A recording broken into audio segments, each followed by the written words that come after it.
ہیں ان کا تذکرہ ہو رہا ہے۔ ان میں سے ایک عمل ہے حیا اور پاک دامنی۔ عن ابی ہریرہ رضی اللہ تعالی عنہ، ابو ہریرہ رضی اللہ تعالی عنہ راوی ہیں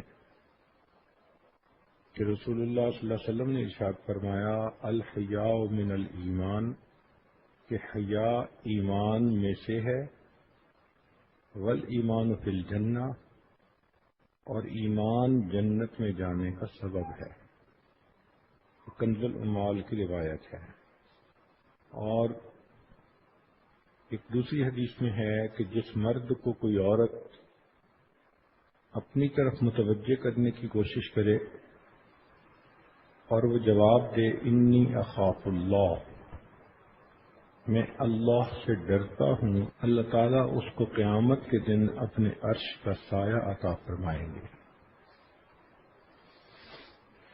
قرآن مجید میں ارشاد فرمایا، وَلَا تَقْرَبُوا الزِّنَا، تم زنا کے قریب بھی نہ جاؤ، إِنَّهُ كَانَ فَاحِشَةً وَسَاءَ سَبِيلًا، یہ فحش بات ہے اور برا کام ہے۔ مومن کی زندگی کا مقصد آخرت کی تیاری، کافر کی زندگی کا مقصد لطف اور عیاشی۔ دین اسلام نے حیا کو پسند کیا۔ ایک روایت میں ہے الحیاء شعبۃ من الایمان، حیا ایمان کا شعبہ ہے۔ ایک جگہ فرمایا اذا فاتک الحیاء اعمل ما شئت، جب تجھ سے حیا ختم ہو جائے پھر جو چاہے تو کرتا پھر۔ اس لیے مومن کے اندر حیا بھی ہو اور ایمانی غیرت بھی ہو۔ فرمایا لا ایمان لمن لا غیرت لہ، جس میں غیرت نہیں اس میں ایمان ہی نہیں۔ نبی رسول نے ارشاد فرمایا انا اغیر ولد آدم واللہ اغیر منی، میں اولاد آدم میں سب سے زیادہ غیور ہوں اور اللہ رب العزت مجھ سے بھی زیادہ غیور۔ سیدہ عائشہ صدیقہ رضی اللہ تعالی عنہا فرماتی ہیں کہ میں نے نبی علیہ الصلوۃ والسلام کی مبارک آنکھوں میں وہ حیا دیکھی جو مدینہ کی کنواری لڑکیوں کی آنکھوں میں بھی مجھے نظر نہ آئی۔ اس لیے دین اسلام نے حیا کی تعلیم دی۔ عورت کو کہا وَقَرْنَ فِي بُيُوتِكُنَّ، کہ تم اپنے گھروں میں رہو۔ ایک اصول بتا دیا کہ عورت گھر کے اندر کی معاملات کو سنبھالے، اگر کوئی شرعی تقاضا ہو تب گھر سے باہر آئے، اور باہر آنے کے لیے بھی محرم ساتھ ہو اور خود پردے میں ہو۔ یہ بھی کہا کہ اگر کوئی مرد آپ سے کوئی چیز مانگے یا آپ کو کسی سے کوئی چیز لینی ہو فَاسْأَلُوهُنَّ مِنْ وَرَاءِ حِجَابٍ، پردے کے پیچھے سے آپ مانگیں۔ ذَلِكَ أَطْهَرُ لِقُلُوبِكُمْ وَقُلُوبِهِنَّ، تمہارے دلوں کے لیے اور ان مردوں کے دلوں کے لیے بھی یہی بہتر ہے۔ اور پھر یہ بھی فرمایا کہ قُل لِّلْمُؤْمِنِينَ يَغُضُّوا مِنْ أَبْصَارِهِمْ وَيَحْفَظُوا فُرُوجَهُمْ، ایمان والوں سے کہہ دیجئے اپنی نگاہیں نیچی رکھیں اور اپنی عزت کی حفاظت کریں۔ مفسرین نے لکھا کہ جو آنکھوں کی حفاظت کرے گا یہ ابتدا ہے، وہ اپنی عزت و ناموس کی بھی حفاظت کر سکے گا، اور جس کی آنکھیں بے باک ہو جائیں گی اس کی عزت کا پردہ بھی چاک ہو جائے گا۔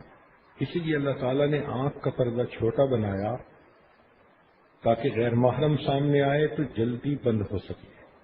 دین اسلام نے عورت کو کہا کہ تم غیر مرد سے اپنے آپ کو چھپا لو۔ اس کی مثال ایسے ہے کہ جس آدمی کے پاس جیب میں $10,000 ہوں وہ جیب کتروں سے ہوشیار رہتا ہے۔ جس گھر کے اندر $50,000 ہوں ضرورت کے تحت وہ چور اچکوں سے بہت محتاط رہتے ہیں کہ کوئی آدمی ہمارے مال پر ہاتھ نہ صاف کر لے۔ اسی طرح عورت کے پاس عزت و ناموس ایک قیمتی چیز ہے۔ شریعت نے کہا کہ تم غیر محرم مردوں سے اپنے آپ کو چھپاؤ۔ ایک آدمی پردے کے بڑا خلاف تھا اور کہتا تھا کہ مجھے اس کی کوئی لاجک سمجھ نہیں آتی۔ اب ایک دن گوشت لے کے آ رہا تھا بازار سے اور چاہتا تھا کہ اپنے گھر جلدی پہنچائے تاکہ بیوی اس گوشت کو پکائے، تو اس نے اس گوشت کو تھیلے کے اندر چھپایا ہوا تھا۔ ایک بندے نے کہا کہ اس کو تم پلیٹ میں ڈالو اور پلیٹ اپنے سر پہ رکھ کر اس کو لے کے جاؤ۔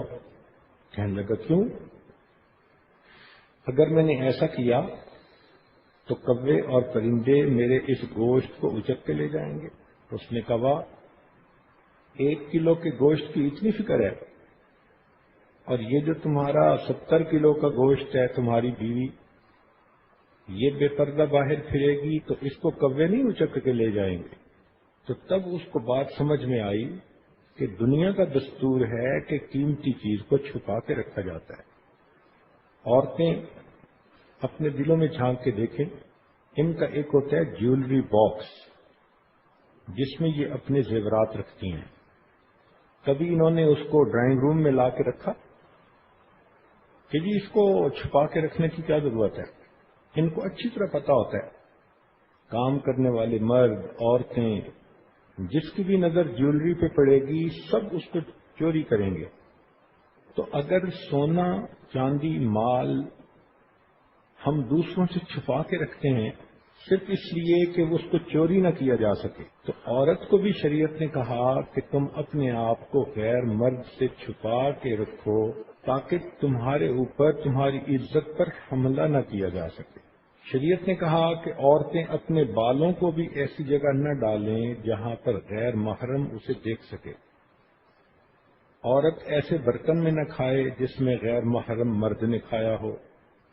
عورت کو اگر غیر محرم مرد سے بات کرنے کی ضرورت پیش آ جائے تو فرمایا فلا تخضعن بالقول، تم ان کے ساتھ ذرا سخت لہجے میں بات کرو تاکہ جس نے 3 باتیں کرنی ہیں وہ 3 کی جگہ 2 کرے، اور جس نے 2 کرنی ہے وہ 2 کی جگہ 1 کرے، کام کی بات کرے گا۔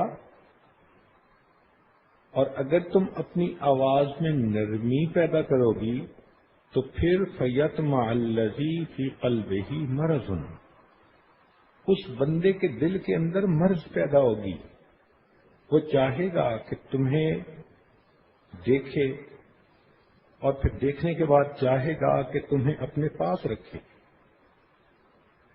تمہاری عزت کے اوپر حملہ کرے۔ اس لیے شریعت نے کہا کہ عورتیں بے پردہ گھروں سے باہر نہ نکلیں۔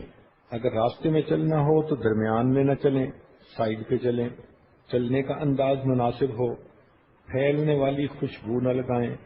بعض عورتیں ایسے کپڑے پہن کے نکلتی ہیں کہ کپڑوں کے باوجود ان کے جسم کے ایک ایک عضو کا صحیح پتہ چلتا ہے۔ فرمایا رب قاسیۃ عاریات یوم القیامہ، قیامت کے دن یہ یوں کپڑے پہن کے نکلنے والی عورتیں یہ ننگی ہی سمجھی جائیں گی۔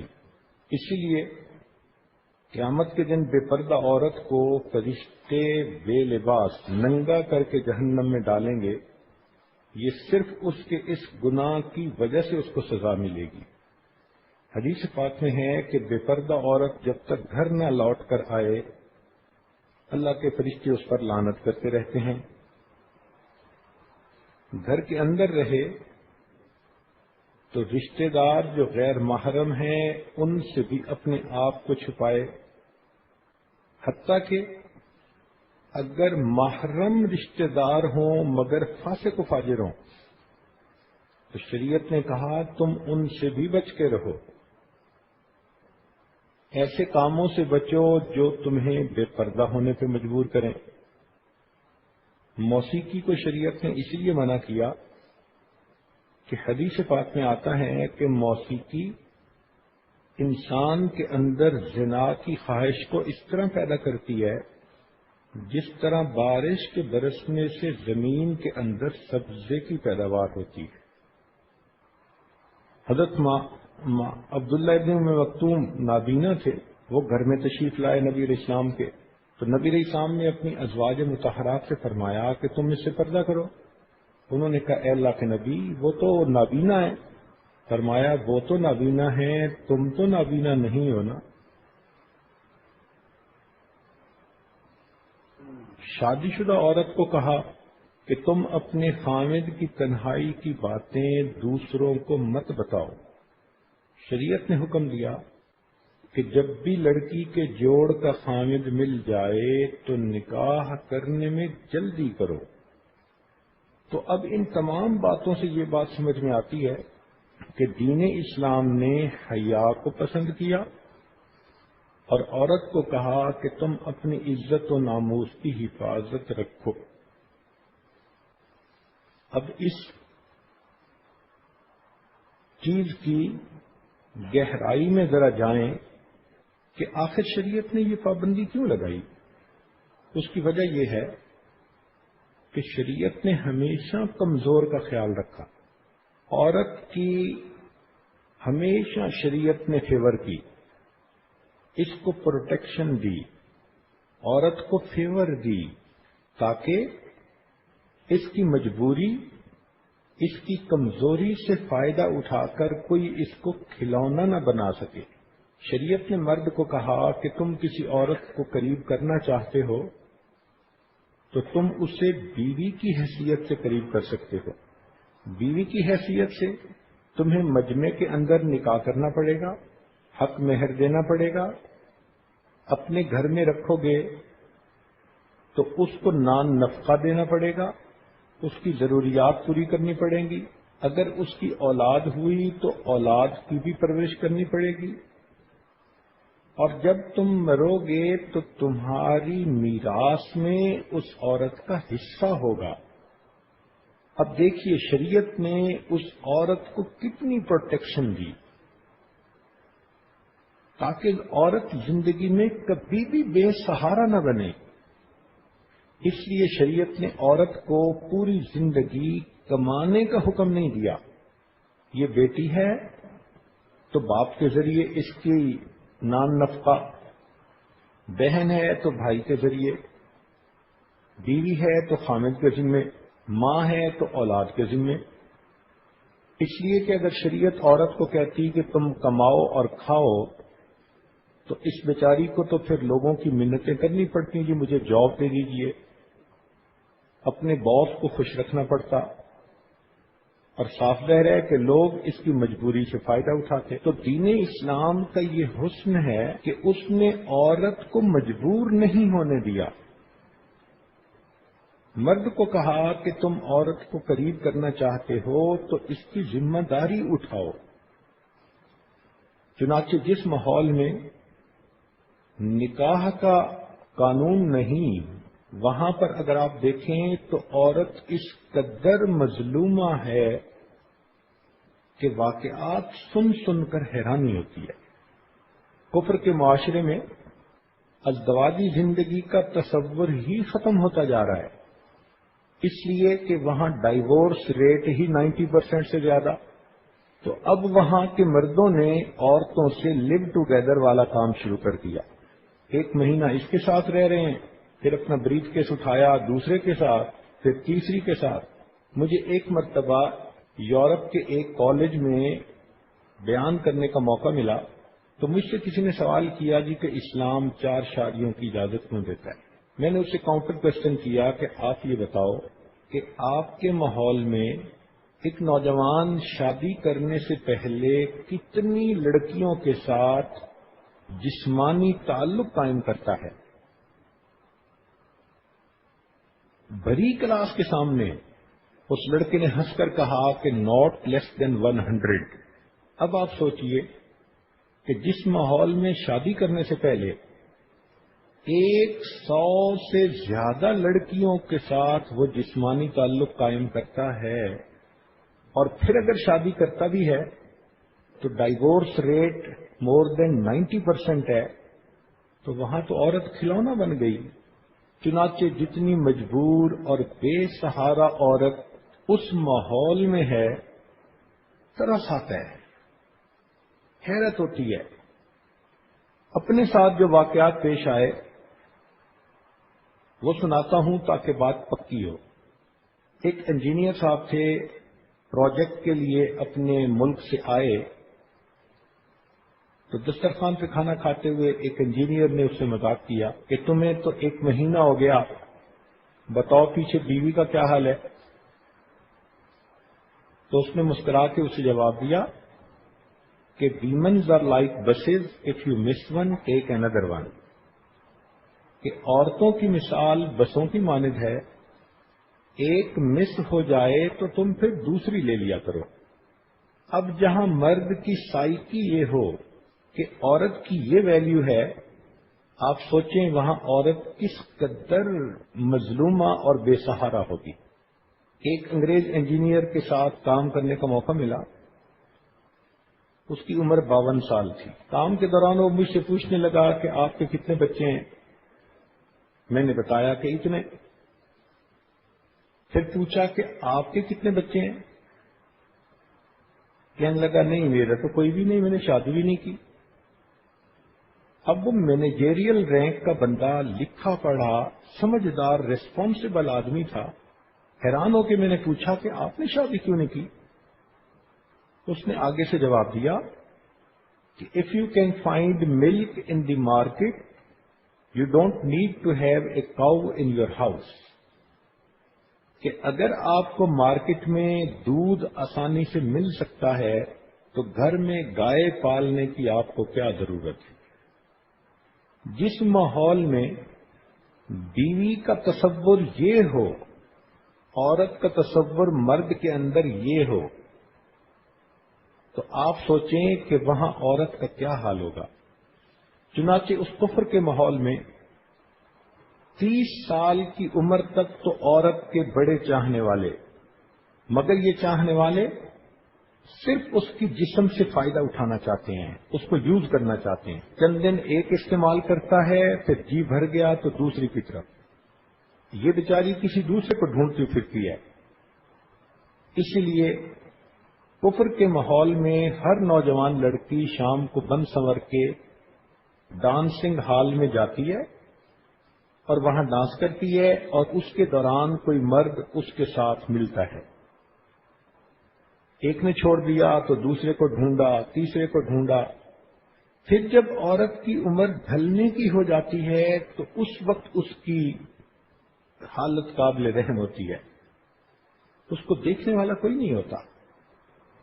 ہمیں سالوں کفر کے ماحول میں رہنا پڑا، اس نتیجے پر پہنچے کہ 35 سال کے بعد وہاں عورت کو یوزڈ پیپر کی طرح ٹریش کین میں پھینک دیا جاتا ہے۔ چونکہ مردوں کو نوجوان لڑکیاں میسر ہوتی ہیں، اس لیے اس کا ذمہ دار کوئی بھی نہیں بنتا۔ اب اس عورت کو بچے بھی سنبھالنے ہوتے ہیں، نوکری بھی کرنی ہوتی ہے، اور خود گھر کی گروسری خرید کے اکیلا رہنا بھی پڑتا ہے۔ اتنی پریشان ہوتی ہے وہ عورت کہ 2 بچے ہیں، نوکری پہ جائے تو ان کو کہاں چھوڑے، اب جہاں چھوڑے ان کو وہاں پے کرو، پھر نوکری کر کے تھکی ہوئی آتی ہے تو گھر کی صفائی بھی کرو اور گھر کے کھانے بھی خود پکاؤ اور اس کے لیے گروسری بھی خود خرید کے لاؤ۔ بیمار ہے تو کوئی ساتھ دینے والا نہیں، طبیعت ٹھیک نہیں تو کوئی پوچھنے والا نہیں، تو اکیلا پن اور کام اتنے کہ عورت اس چکی میں پس جاتی ہے۔ ذرا بڑے ہوتے ہیں بچے تو بچے ماں باپ کو چھوڑ کے چلے جاتے ہیں، تو نتیجہ کیا نکلتا ہے کہ عورت کو 40 سال سے اوپر اپنی زندگی اکیلے گزارنی پڑتی ہے۔ اب آپ سوچیں گھر ہو اور عورت اکیلی ہو تو اس کو تو گھر کھانے کو دوڑے گا، کوئی اپنا نہیں، نہ خوشی شیئر کر سکتی ہے نہ غم شیئر کر سکتی ہے، مصیبت ہے پریشانی ہے کوئی ساتھ دینے والا نہیں، تو اس عورت کے لیے نہ کوئی پروٹیکشن ہوتی ہے نہ اس کے لیے سہارا ہوتا ہے۔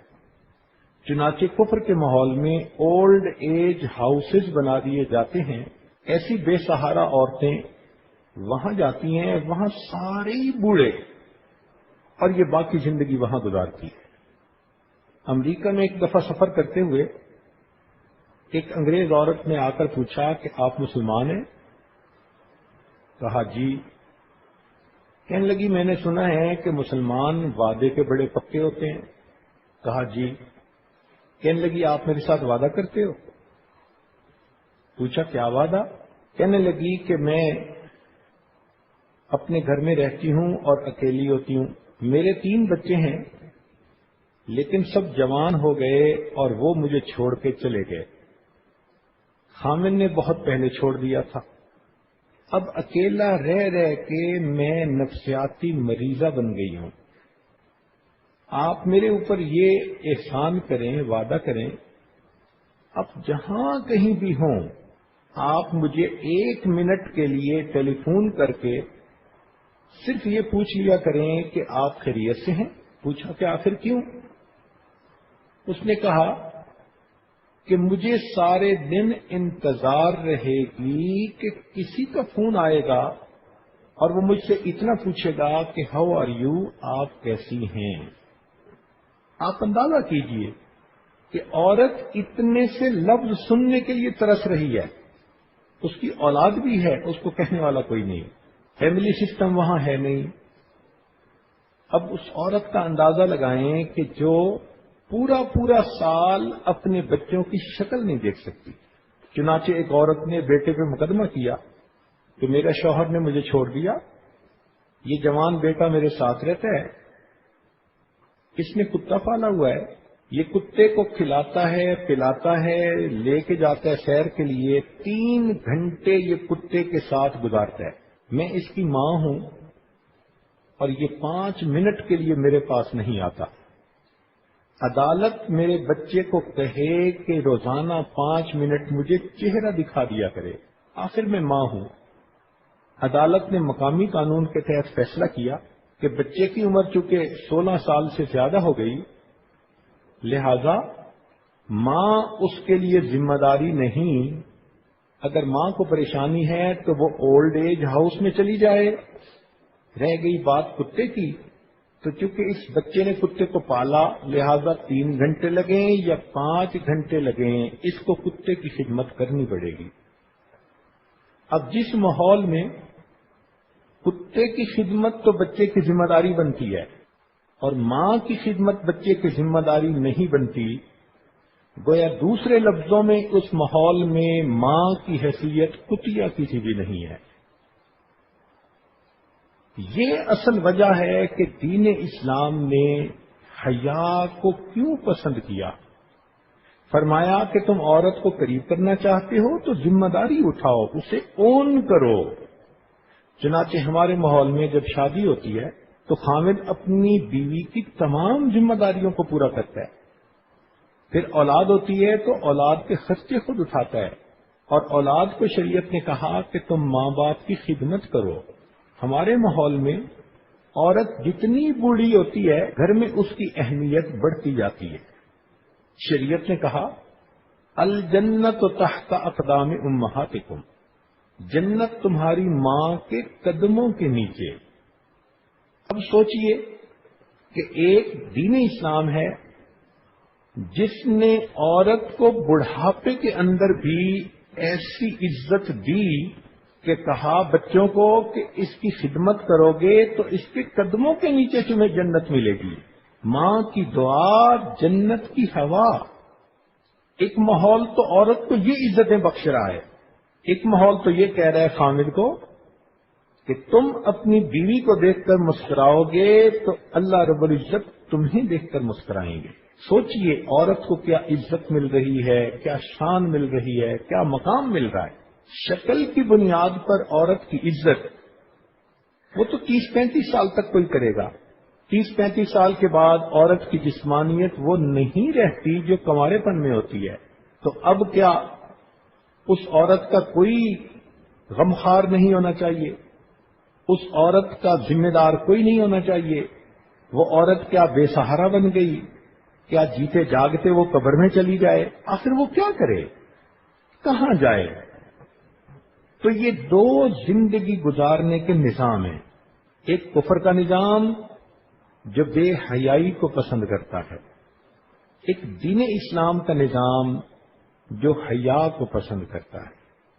تو دین اسلام نے ازدواجی زندگی، فیملی لائف کا ایسا تصور دیا کہ عورت 100 سال کی عمر کو پہنچ جائے تو بھی اس کو آنکھوں کے بچے اٹھائیں، یہ نانی بنے، دادی بنے، تب بھی اس کی دعائیں لیں، اس کے بچے اس کو گھر میں برکت سمجھیں۔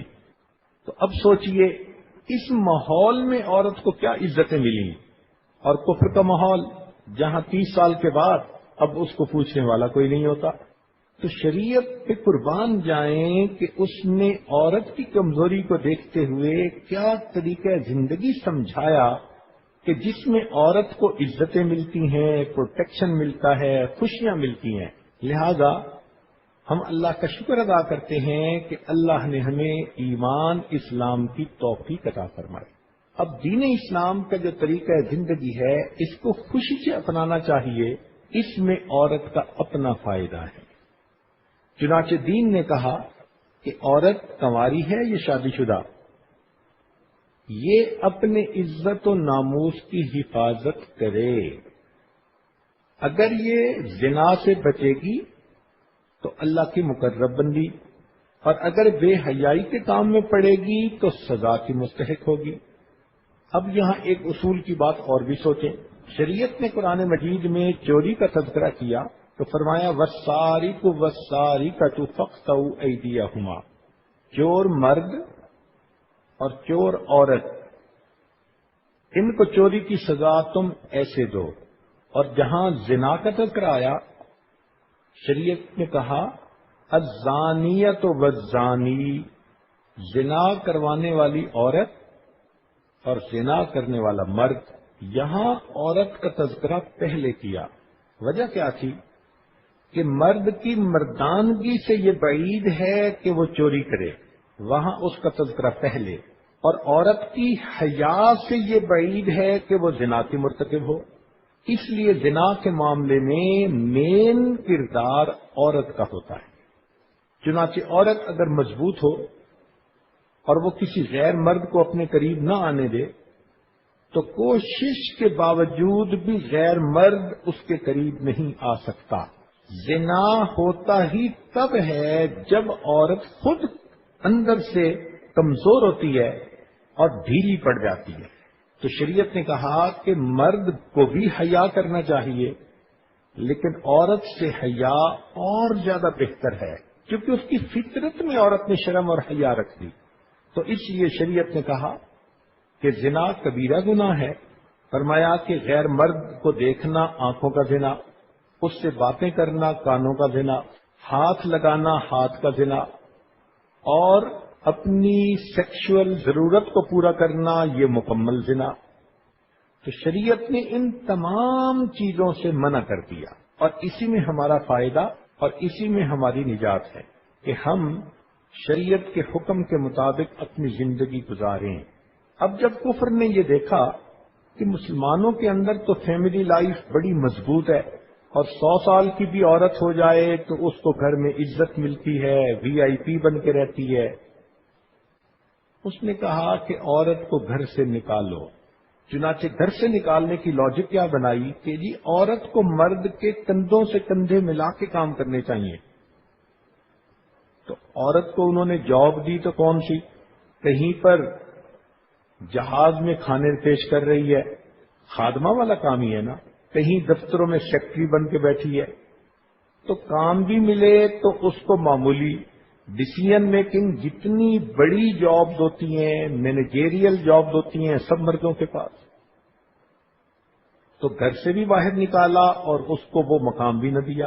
نتیجہ کیا نکلا کہ عورت جب بے سہارا ہو گئی تو مردوں کے ہاتھ میں کھلونا بن گئی۔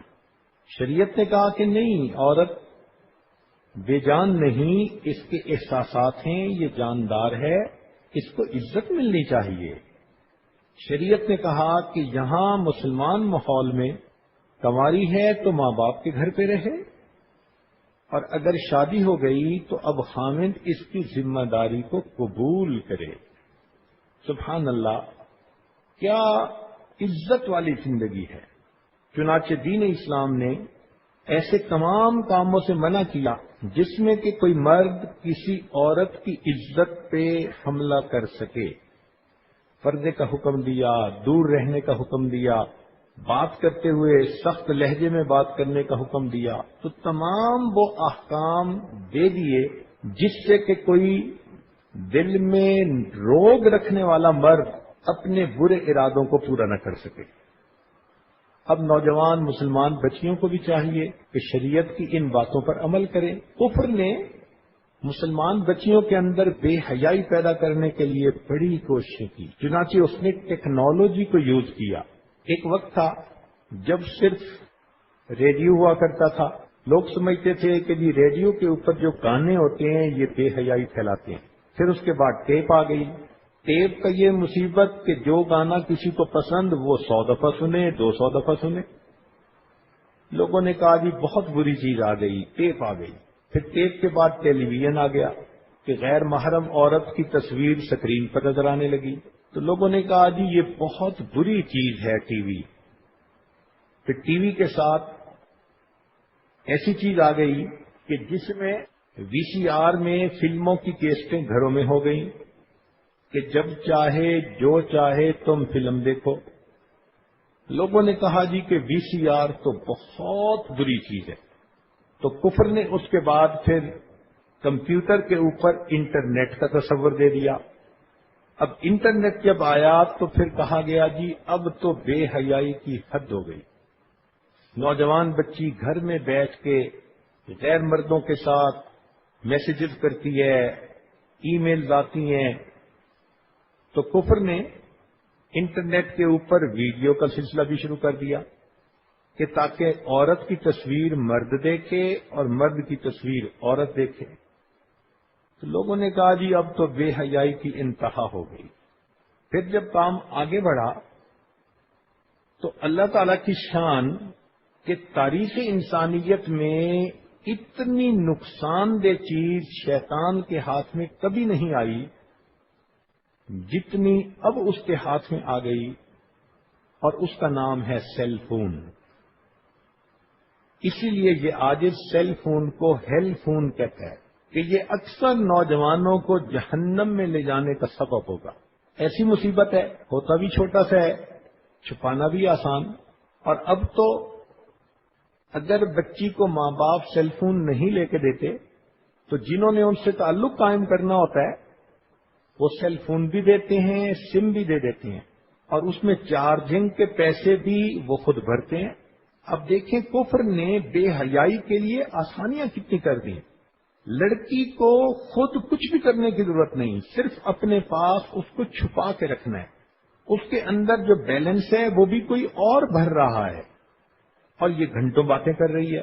تو یہ سیل فون اس قدر خطرناک چیز ہے کہ بہت سارے نوجوان بچے بچیوں کے جہنم میں جانے کا سبب ہے۔ اور حالت یہ، لوگ نمازوں میں کھڑے ہوتے ہیں اور ان کے جیب میں سیل فون کی گھنٹی بج رہی ہوتی ہے۔ ہم لوگ طواف کر رہے تھے، ایک نوجوان سیل فون پر کمنٹری کر رہا تھا۔ اب میں حجر اسود کے قریب سے گزر رہا ہوں، اب میں خانہ کعبہ کے دروازے کے سامنے ہوں، اتنے بندے ہیں، اتنے مرد ہیں، اتنی عورتیں ہیں، گرمی زیادہ ہے، تو میں حیران ہو رہا تھا کہ طواف عبادت ہے، اللہ کے گھر کے سامنے اللہ کی طرف توجہ کرنے کی بجائے یہ شخص اس وقت بھی سیل فون پہ کسی غیر سے بات کر رہا۔ تو اس سیل فون نے نوجوان نسل کو تباہ کرنے کی انتہا کر دی۔ اتنا مجھے اس کے ساتھ دل میں غصہ ہے کہ اگر میں کہوں نا کہ مجھے سیل فون کے ساتھ بغض ہے تو شاید یہ بھی کوئی نرم لفظ ہے۔ حدیث پڑھا کرتے تھے، من احب للہ و ابغض للہ، جس نے اللہ کے لیے محبت کی اور اللہ کے لیے دشمنی کی۔ اب اللہ کے لیے محبت تو سمجھ میں آتی تھی، کہ نیکوں سے، اللہ والوں سے، مسلمان بھائی سے اللہ کے لیے محبت کرنی، لیکن بغض کرنا یہ اتنا کھلتا نہیں تھا ذہن کہ کس سے کریں، کافروں سے کریں، ان کو دعوت کیسے دیں پھر دین کی۔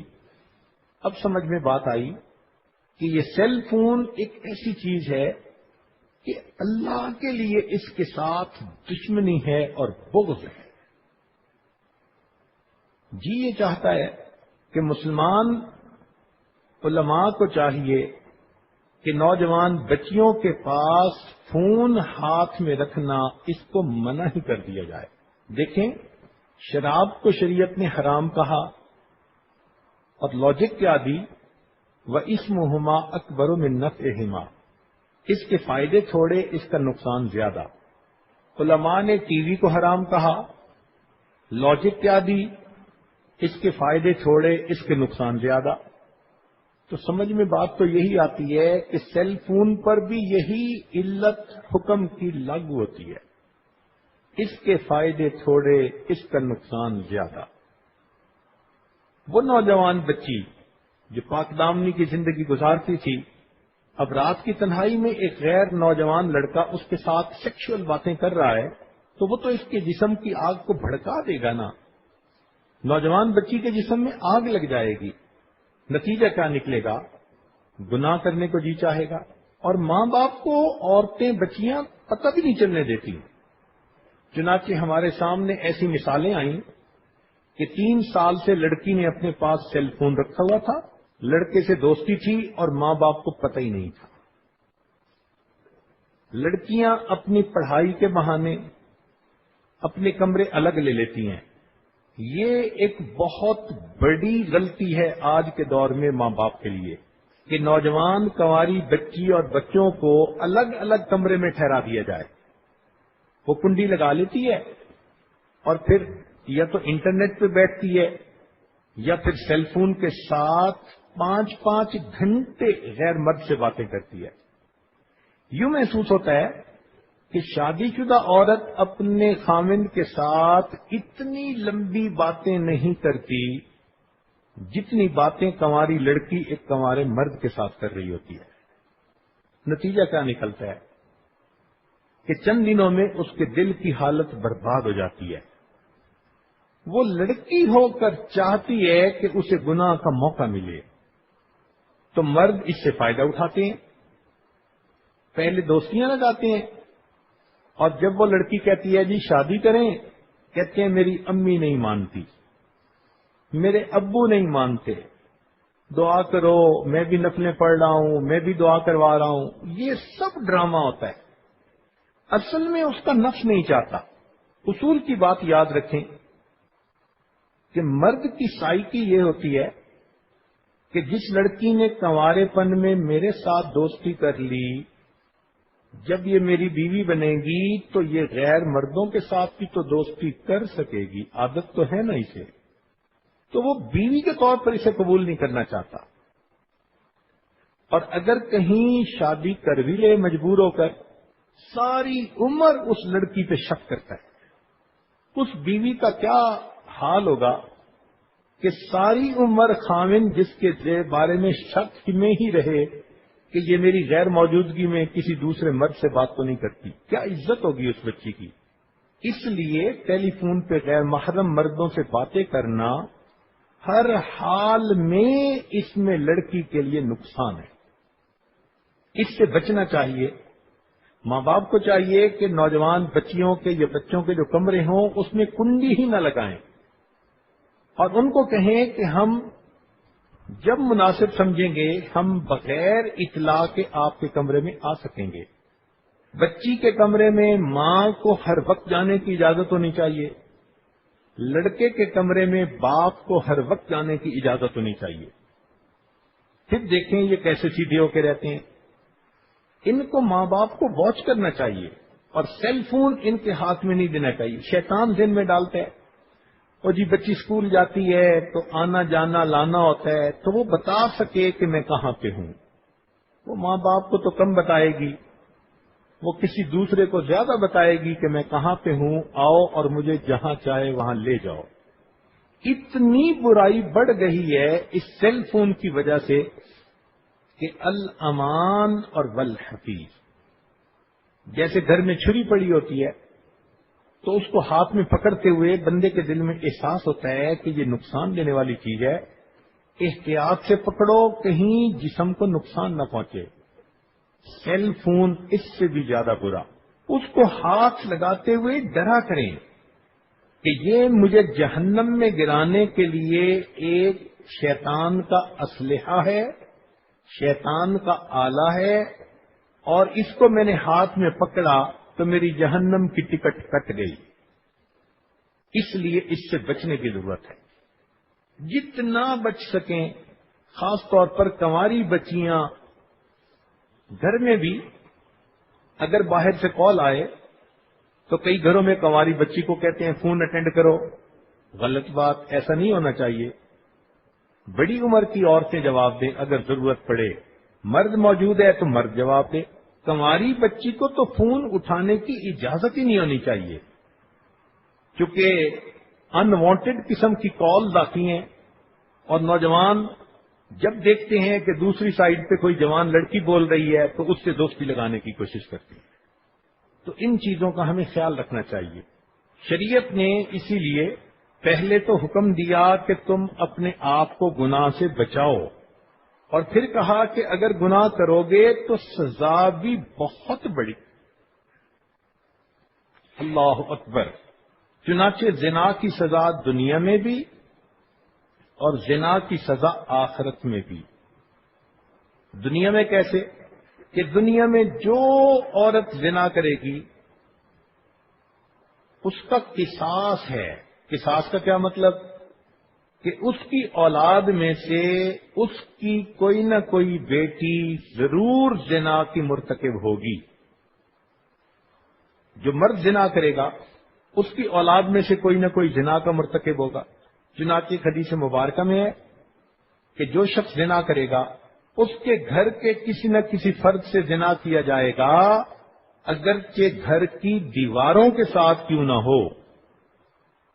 تو آج اگر کوئی مرد زنا کا مرتکب ہوتا ہے تو اسے سوچنا چاہیے کہ اب اس کے بدلے یا میری بیوی زنا کرے گی، یا بہن کرے گی، یا بیٹی کرے گی، میرے اپنے گھر میں یہی عمل ہوگا۔ یہ طے شدہ بات ہے، اور اس پر ہم نے اپنی کتاب میں کتنے واقعات لکھے ہیں۔ تو یہ تو ہوئی دنیا کی ذلت۔ کیا کوئی ماں چاہتی ہے کہ اس کی بیٹی اس کی مرتکب ہو؟ سوچیں نا، جس چھوٹی بچی کو آپ اتنی محبت سے پال رہی ہیں، آپ نیک دیکھنا چاہتی ہیں، دیندار دیکھنا چاہتی ہیں، اب یہ بچی اگر کل کو اپنی عزت کے سودے کرے گی تو آپ کو کتنا دکھ ملے گا۔ اس کو آپ بچا سکتی ہیں اگر آپ خود پاک دامنی کی زندگی گزاریں۔ تو دنیا کی سزا تو یہ ہوئی، اور دوسری سزا یہ کہ گو زنا مرد کرتا ہے عورت کے ساتھ، مگر ہمیشہ بے عزتی عورت کی ہوتی ہے۔ مرد کا حصہ برابر کا ہوتا ہے، لیکن لڑکے کو اتنا برا نہیں کہا جاتا جتنا لڑکی کو برا کہا جاتا۔ اب اگر بات کھل جائے تو ماں باپ کسی کو چہرہ دکھانے کے قابل نہیں ہوتے، تو نوجوان بچی کی اس غلطی کی وجہ سے پورے گھر کی عزت برباد ہو جاتی ہے، اور پھر اس لڑکی کو اپنانے والا کوئی نہیں ہوتا کہ یہ بد کردار لڑکی ہے۔ عورت کی ہر غلطی معاف ہو سکتی ہے، عورت کا کریکٹر اگر خراب ہو تو مرد اس کی اس غلطی کو کبھی معاف نہیں کرتا۔ تو ذلت کی زندگی پھر کیا گزارنی؟ تو یہ تو دنیا کے نقصان ہوئے، اور آخرت کے نقصان کیا؟ اللہ اکبر۔ حدیث مبارکہ میں ہے کہ بے پردہ عورت، یعنی وہ عورت جو غیر محرم مرد کے لیے تیار ہوتی ہوگی، اپنے فرینڈ کو ملنا ہے، میک اپ کر رہی ہے، نہا دھو رہی ہے، اچھے کپڑے پہن رہی ہے، خوشبوئیں لگا رہی ہے، جو عورت دنیا میں غیر محرم مرد کے لیے تیار ہوتی ہوگی، جب قیامت کے دن اللہ کے حضور پہنچے گی، حدیث پاک میں ہے اللہ تعالیٰ اس کی طرف سے نگاہیں پھیر لیں گے، اس کو کبھی بھی محبت کی نظر سے نہیں دیکھیں گے۔ اور دوسرا نقصان کہ جہنم میں تو سب ڈالے جائیں گے جو برے کام کرنے والے ہیں، لیکن زنا کرنے والی عورت اس کو جب فرشتے جہنم میں لے کے جائیں گے تو لباس اتار کر ننگا کر کے جہنم میں ڈالیں گے۔ اب سوچو یہ کتنی بڑی سزائیں ہیں۔ اور ایک حدیث پاک میں آتا ہے کہ زنا کرنے والی عورتیں جہنم میں جب جائیں گی تو ان کی شرمگاہوں سے ایسی بدبودار ہوا نکلے گی کہ جہنمیوں کے لیے جہنم میں رہنا مشکل ہوگا، لہذا جہنمی لوگ اس عورت کے اوپر لعنت کریں گے۔ اور ایک اور بات کہ اس جہنمی عورت کو ایک غار میں ڈالا جائے گا، زانی عورت کو، اور اس غار کے دروازے کو بند کر دیا جائے گا، اور اس غار کے اندر بچھو ہوں گے۔ وہ بچھو اس عورت کے جسم پر اس طرح بیٹھیں گے جیسے شہد کے چھتے پر شہد کی مکھیاں بیٹھتی ہیں، اور اتنے بچھو ایک وقت میں اس عورت کو ڈسیں گے، اور اس کے جسم کے اندر اتنی تکلیف ہوگی۔ کیوں؟ کہ اس عورت نے ایسا گناہ کیا کہ اس کے جسم کے ایک ایک ٹشو نے اس کا مزہ پایا تھا، آج اس کے ایک ایک ٹشو کو زہر کی سزا دی جائے گی۔ اللہ اکبر کبیرہ، آج تو کانٹا بھی چبھ جائے تو عورت چیخ مارتی ہے، جہاں ہزاروں لاکھوں بچھو اس کے اوپر مسلط ہوں گے تو سوچیں وہاں اس عورت کا کیا حال ہوگا۔ اب تو گھبرا کے یہ کہتے ہیں کہ مر جائیں گے، مر کے بھی چین نہ پایا تو کدھر جائیں گے۔ اس لیے شریعت نے کہا کہ جو عورت اپنی عزت کی حفاظت کرتی ہے اس کو اللہ رب العزت قیامت کے دن مجاہدہ کا درجہ عطا فرمائیں گے، عرش کا سایہ عطا فرمائیں گے۔ چنانچہ مرد چاہے شہید کا درجہ پانا تو اسے جہاد کے ذریعے شہادت پانی پڑے گی، اور عورت اگر اپنی عزت کی حفاظت کر جائے تو شریعت نے کہا کہ اس عورت کو قیامت کے دن شہداء کا مرتبہ عطا کیا جائے گا۔ چنانچہ ذرا توجہ کیجئے، مرد کا جہاد گھر سے باہر ہوتا ہے کافر کے ساتھ، عورت کا جہاد گھر میں رہ کر ہوتا ہے غیر محرم مرد کے ساتھ۔ ذرا نوجوان بچیاں توجہ کریں، نبی علیہ الصلوۃ والسلام نے مردوں سے جہاد کرنے پر بیعت لی، اور عورتوں سے نبی علیہ الصلوۃ والسلام نے عزت اور عفت کی حفاظت پر بیعت لی۔ دوسرا پوائنٹ، مرد کا جہاد گھر سے باہر نکل کر ہوتا ہے، عورت کا جہاد گھر میں رہ کر ہوتا ہے اپنی عزت کی حفاظت۔ مرد کا جہاد کافر دشمن کے ساتھ ہوتا ہے، عورت کا جہاد غیر محرم رشتہ دار کے ساتھ ہوتا ہے۔ اب دشمن مجاہد کے اوپر گولیاں برساتا ہے، غیر محرم مرد عورت پر مست نگاہوں کے تیر چلاتا ہے، مسکراہٹوں کے تیر چلاتا ہے۔ دشمن مجاہد کے ملک پہ قبضہ کرنا چاہتا ہے، غیر محرم عورت کے جسم پر اختیار حاصل کرنا چاہتا ہے۔ دشمن مجاہد کے ملکی وسائل سے فائدہ لینا چاہتا ہے، غیر محرم عورت کے جسم سے لطف اندوز ہونا چاہتا ہے۔ مجاہد دشمن کو اپنے ملک کی سرحد سے دور رکھتا ہے، عورت غیر محرم مرد کو اپنے آپ سے دور رکھتی ہے۔ مجاہد دشمن کو ملک کے اندر 1 انچ گھسنے کی اجازت نہیں دیتا، عورت غیر محرم مرد کو اپنے جسم کے ساتھ انگلی لگانے کی بھی اجازت نہیں دیتی۔ مجاہد دشمن پر کبھی اعتماد نہیں کرتا، عورت غیر محرم مرد پر کبھی اعتماد نہیں کرتی۔ مجاہد مورچے میں رہ کر اپنا دفاع کرتا ہے، عورت گھر کی 4 دیواری میں رہ کر اپنا دفاع کرتی ہے۔ مجاہد سمجھتا ہے کہ دشمن نے مجھے دیکھ لیا تو میری جان کا خطرہ، عورت سمجھتی ہے کہ غیر محرم مرد نے مجھے دیکھ لیا تو میری عزت آبرو کا خطرہ۔ دشمن مجاہد کے ملک کو لوٹ لیتا ہے، غیر محرم عورت کی آبرو کو لوٹ لیتا ہے۔ مجاہد نے دشمن کو دور رکھ کر غازی کا درجہ پایا، عورت نے غیر محرم مرد کو دور رکھ کر مجاہدہ کا لقب پایا۔ مجاہد دشمن سے چھپ کے کام کرتا ہے، عورت غیر محرم مرد سے چھپ کر کام کرتی ہے۔ مجاہد دشمن کے وار سے بچنے کے لیے زیرہ پہنتا ہے، عورت غیر محرم مرد کی نگاہوں سے بچنے کے لیے برقع پہنتی ہے۔ مجاہد کو دشمن کے سامنے استقامت دکھانے پر کامیابی، عورت کو غیر محرم مرد کے معاملے میں استقامت دکھانے پر کامیابی۔ دشمن مجاہد سے مذاکرات کو چال کے طور پر استعمال کرتا ہے، غیر محرم مرد عورت کے ساتھ بات چیت کو چال کے طور پر استعمال کرتا ہے۔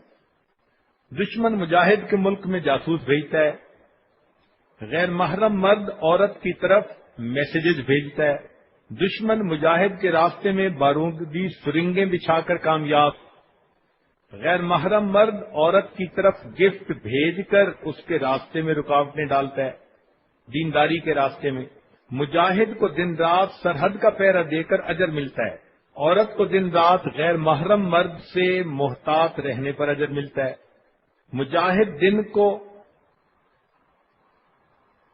مجاہد اپنے دشمن کو اپنی کمزوری کا پتہ نہیں چلنے دیتا، عورت پردے کے ذریعے غیر محرم مرد کو اپنے حسن و جمال کا پتہ نہیں چلنے دیتی۔ اندرونی دشمن مجاہد کو ہتھیار ڈالنے پر مجبور کرتا ہے، عورت کو اپنا نفس غیر محرم کے سامنے نرم ہو جانے پر مجبور کرتا ہے۔ مجاہد کو جہاد اللہ کا قرب عطا کرتا ہے، عورت کو پاک دامنی اللہ کا قرب عطا کرتی ہے۔ مجاہد کو دشمن سے خطرہ ہو تو مومن دوست سے مدد ملتی ہے، عورت کو غیر محرم مرد سے خطرہ ہو تو اپنے محرم مردوں سے مدد ملتی ہے۔ مجاہد کو چاہیے کہ دشمن کے حملے کا دندان شکن جواب دے، عورت کو چاہیے کہ غیر محرم کی بات کا منہ توڑ جواب دے۔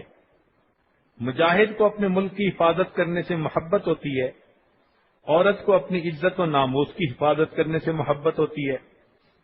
مجاہد کی دعائیں اللہ کے ہاں قبول ہوتی ہیں، پاک دامن عورت کی دعائیں اللہ کے ہاں قبول ہوتی ہیں۔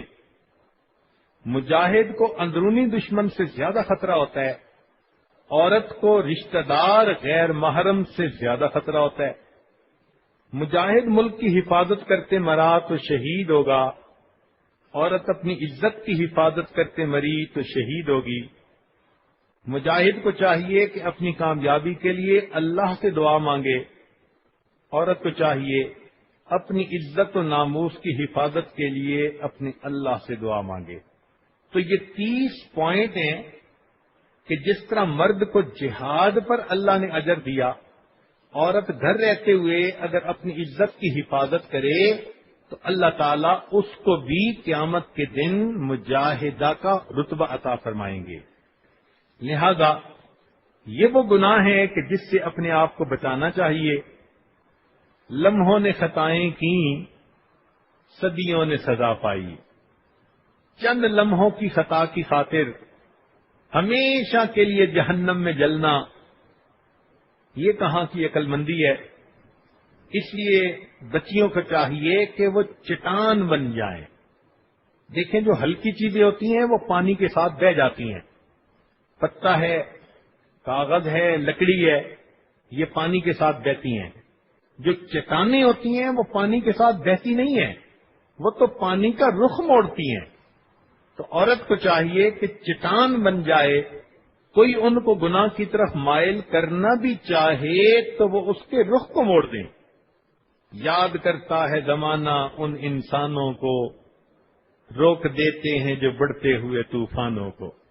اللہ تعالی ہماری بچیوں کی عزتوں کی حفاظت فرمائے، ان کو روگ پالنے سے اللہ تعالی محفوظ فرمائے، چند لمحوں کی غلطی کی خاطر اپنے ماں باپ کی عزت کو خاک میں ملانے سے اللہ محفوظ فرمائے، اور دھوکہ دینے والوں کو دوست سمجھنا اللہ اس غلطی سے بھی محفوظ فرمائے۔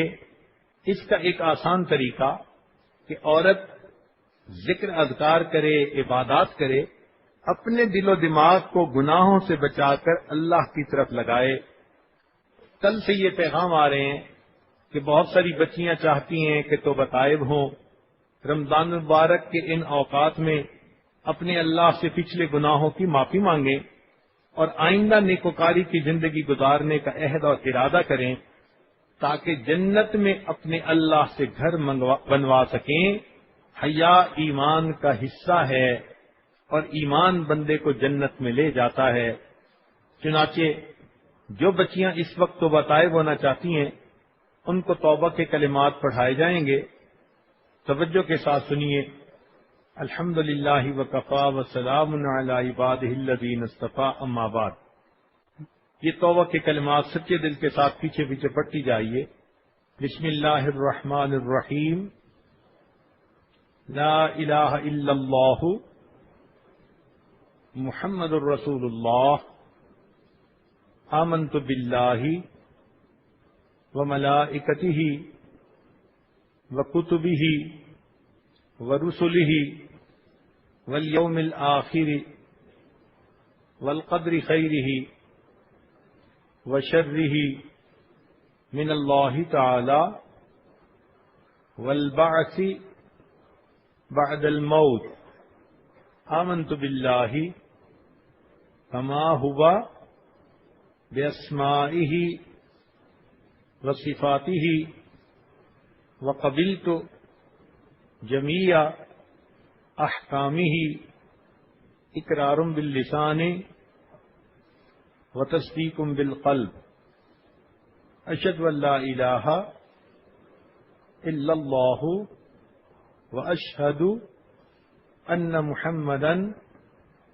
عبدہ ورسولہ، استغفر اللہ ربی من کل ذنب واتوب الیہ برحمتک یا ارحم الراحمین۔ تھوڑی دیر کے لیے مراقبہ کر لیجئے، آنکھوں کو بند کر لیجئے، سر کو جھکا لیجئے۔ دنیا اور جو کچھ دنیا میں ہے اس سے ہٹ کٹ کے اللہ رب العزت کی یاد میں ڈوب جائیے۔ ہوا و حرص والا دل بدل دے، میرا غفلت میں ڈوبا دل بدل دے۔ ہوا و حرص والا دل بدل دے،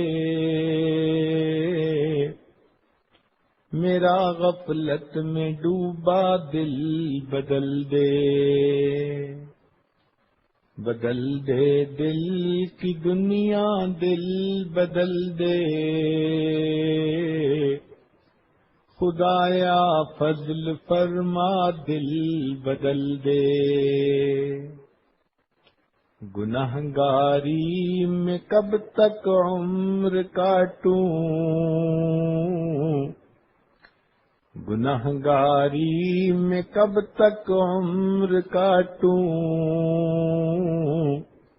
بدل دے میرا رستہ دل بدل دے۔ سنوں میں نام تیرا دھڑکنوں میں، مزہ آ جائے مولا دل بدل دے۔ یہ کیسا دل ہے سینے میں الہی، جو زندہ بھی ہے مردہ دل بدل دے۔ ہٹا لوں آنکھ اپنی ماں سوا سے، جیوں میں تیری خاطر دل بدل دے۔ تیرا ہو جاؤں اتنی آرزو ہے، بس اتنی ہے تمنا دل بدل دے۔ میری فریاد سن لے میرے مولا، میری فریاد سن لے میرے مولا، بنا لے اپنا بندہ دل بدل دے۔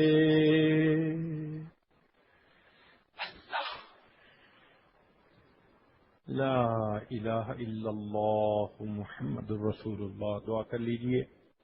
سبحان ربی العلی الوہاب. اللہم صلی علی سیدنا محمد وعلی آل سیدنا محمد وبارک وسلم. اے مالک، ہم آپ کے عاجز مسکین بندے ہیں، ہمارے گناہوں کو معاف فرما، خطاؤں سے درگزر فرما، عیبوں کی پردہ پوشی فرما. رب کریم، جبریل علیہ السلام نے بد دعا دی، برباد ہو جائے وہ شخص جس نے رمضان کا مہینہ پایا اور اپنی مغفرت نہ کروائی. اور نبی علیہ السلام نے اس بد دعا پر آمین کہہ دی. اے میرے مولا، ہم نہیں جانتے ہماری مغفرت ہوئی یا نہیں ہوئی، ہمیں بدبخت بننے سے بچا لینا، شقی بننے سے بچا لینا.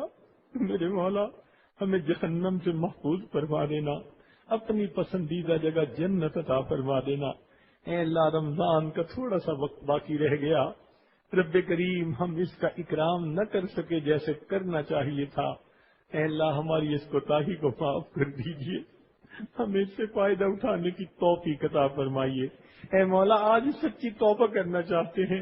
اے اللہ، ہم نے جو بھی بے حیائی کے کام کیے، میرے مولا ہم معافی مانگتے ہیں، ہمارے گناہوں کو معاف کر دیجیے. اے میرے مولا، جب آپ قیامت کے دن نگاہیں ہٹائیں گے تو بندے کے دل پہ کیا گزرے گی.